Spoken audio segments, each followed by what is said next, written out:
Tudo bem, pessoal? Espero que sim. Bem-vindos à terceira aula do terceiro bimestre. Aqui é o professor Michael, professor de Educação Física. Trataremos hoje do seguinte conteúdo, tá? A gente estudará sobre o contexto histórico da dança, certo?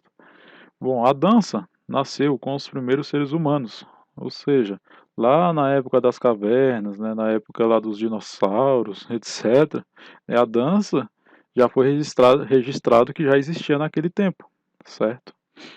E através, né, dos movimentos do corpo, da batida do coração, do caminhar, né, os seres humanos criaram a dança como forma de se expressar. E por meio das pinturas, né, que foram encontradas em cavernas, nós sabemos que os homens e as mulheres já dançavam desde a pré-história, né? Então aquelas pinturas que foram encontradas pelos arqueólogos, né, já mostrava que o ser humano gostava de dançar, né? A dança é uma expressão artística que usa o corpo como instrumento, né? Assim como o pintor, né, que utiliza pincéis e tela para criar seus quadros, né, o bailarino serve-se do corpo, né? Então a ferramenta da dança é o corpo, certo? A dança ela é presente em todos os povos e culturas, né? E a dança também pode ser executada em grupo, dupla ou solos, né? Ou seja, sozinho. E pela dança se expressa a alegria, a tristeza, o amor e todos os sentimentos humanos. Então, por meio de uma dança, de uma coreografia, é possível, né, a gente expressar o que a gente sente, o que a gente pensa. A origem e a evolução da dança.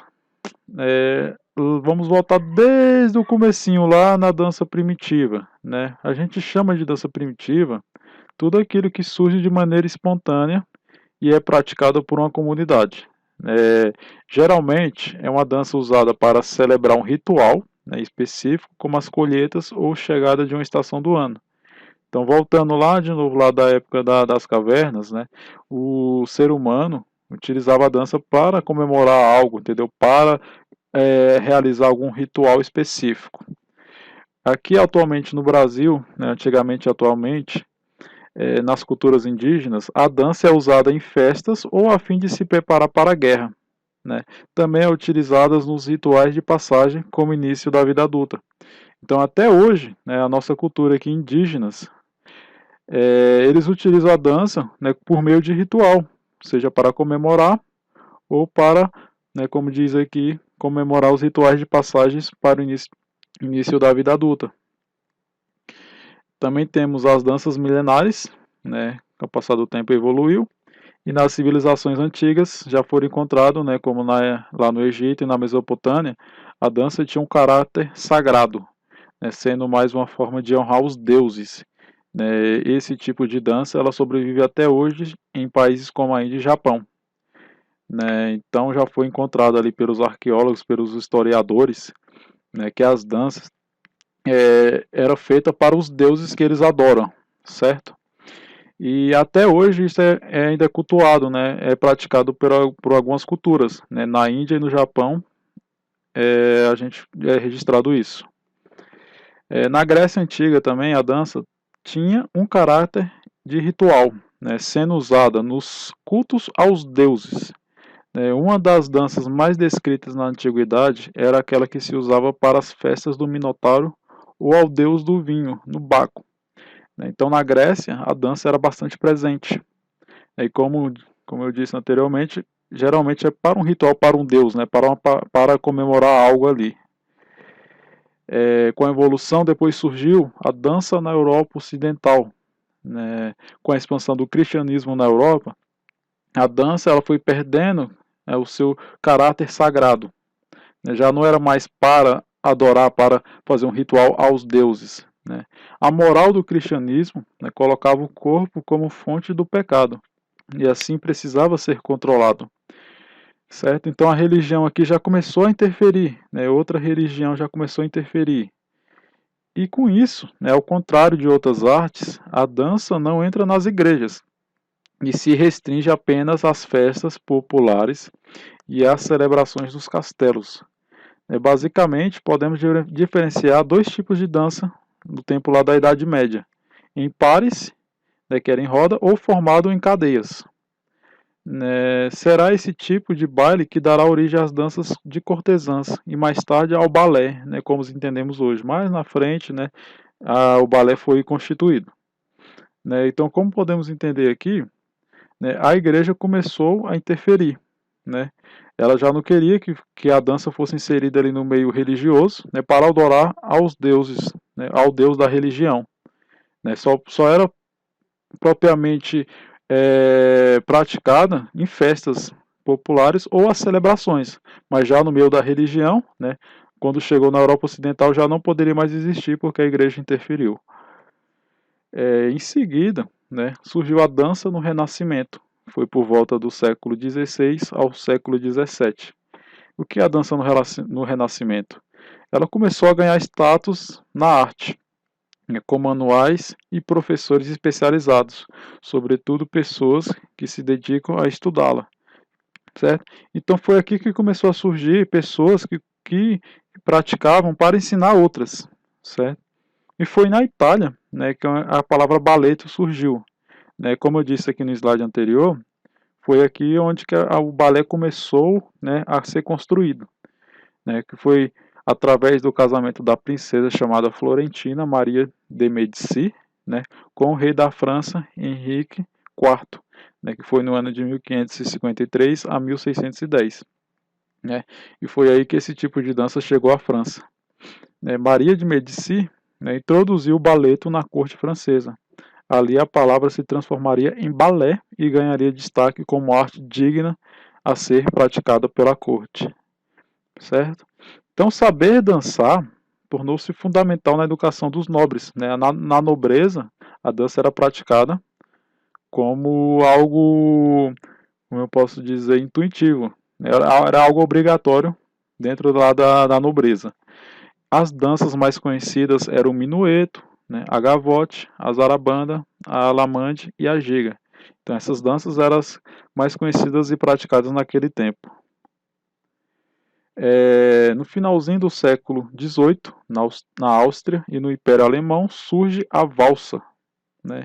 Inicialmente a dança causou um escândalo, pois é a primeira vez que os casais dançavam abraçados e de frente para o outro. Esse ritmo vai se espalhar por toda a Europa e chega ao Brasil com a vinda da corte portuguesa. E até hoje a valsa está presente nos bailes de debutantes e casamento. Certo? Em seguida, surgiu a dança no romantismo, no século XIX. Certo? E com o surgimento do movimento artístico romântico, o balé se consolida como forma de expressão artística.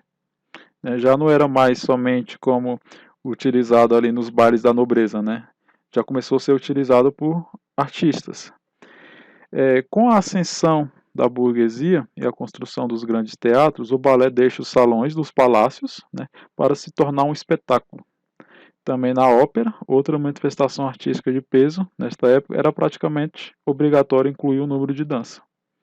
Então já não era mais aquilo ali somente para a nobreza, né, começou a expandir pelo mundo e abranger grandes públicos, né, como forma de espetáculo. Em seguida, temos a dança moderna, né, introduzida ali no século XX. Né. A dança moderna foi uma ruptura do balé clássico promovida na virada do século XIX para o XX. E com isso, né, teve crescimento das cidades e da expansão das indústrias. Né. Parte da sociedade já não se identificava com aquele tipo de espetáculo no balé clássico. Né. Surgiu nomes como Isadora Duncan, né, entre 1878 a 1927, que foi uma das primeiras a romper com os movimentos rígidos, o figurino de tutus e o cenário grandioso. Então, nesse meio tempo, né, teve uma revolução dentro da dança. Né. Não era algo mais estático, né, já se tornou algo mais liberal, que as pessoas podiam se expressar, né, da maneira que elas escolhiam se expressar. Certo? Já não era algo, como eu posso dizer, robótico, né? Algo pronto. As pessoas podiam expressar da forma que elas sentiam no coração, da forma que elas, né, sentiam que deveriam se expressar. E com isso, né, nasceu a dança contemporânea, né, entre os séculos XX e o século XXI. O que é dança contemporânea? Toda aquela criada a partir da década de 60 ao século XX. Certo? Continuando as experimentações da dança moderna, os criadores contemporâneos misturam teatro e dança, né? E acabam com a figura do solista e proporcionam maior igualdade entre o homem e a mulher no palco. Certo? E há grupos que, inclusive, chegam a dispensar a música em suas coreografias, em busca de nova linguagem, que é fundamental para a dança contemporânea. Certo? Então, aqui já não era mais utilizado somente a música, né? A expressão corporal falava até às vezes mais alto do que o próprio ritmo da música. Certo? Então, a linguagem não verbal começou, né, a ficar forte no tempo contemporâneo. E com isso, né, a gente agora vai adentrar um pouco mais sobre a história da dança no Brasil. A dança no Brasil é o resultado da fusão entre os costumes indígenas, africanos e portugueses, certo? Então, quando os portugueses vieram colonizar aqui o Brasil, né, eles começaram, né, a identificar que já existia uma cultura de dança, né, presente aqui nos grupos indígenas do Brasil, né? E quando os portugueses, né, começaram a colonizar o Brasil, eles começaram a trazer os africanos, né? E no tempo eles eram escravos e tudo, mas eles já possuíam uma cultura de dança, né, que eles trouxeram do país deles, certo? Então a maneira de movimentar dos indígenas e africanos era bem diferente do que eles conheciam, né? Os africanos escravizados dançavam para honrar os seus orixás e aquela forma de mover o corpo escandalizava os portugueses, né? Eles não entendiam nada do que estava acontecendo ali. Um dos bailados que aconteceu no século XIX, né, pelos negros escravizados no tempo, foi a umbigada, conhecido como umbigada. Esta consistia na aproximação de um casal, né, com maneios do corpo até tocarem levemente o quadril. Né, isso era totalmente diferente, né, da cultura que os portugueses conheciam na Europa. Outra dança elaborada no Brasil também foi o machixe. Neste baile, os casais se abraçavam e dançavam pequenos saltos. Também temos aqui na cultura nordestina uma das danças que mais destacada é o frevo. Até hoje ela faz bastante sucesso, né? Esta se caracteriza por uma fusão entre marcha, o machixe e passos de capoeiras, né? A capoeira veio ali dos africanos, né? Então nossa cultura é uma mistura, né, entre a cultura indígena, a cultura, né, dos portugueses e a cultura africana. Então com tudo isso criou uma fusão, né, que gerou um produto final que são as danças que conhecemos hoje. Bom, pessoal, essa foi a aula de hoje. Estou disponibilizando juntamente com essa aula uma apostila com o conteúdo completo, tá, para vocês estarem estudando e complementando esse conteúdo de hoje. Tá?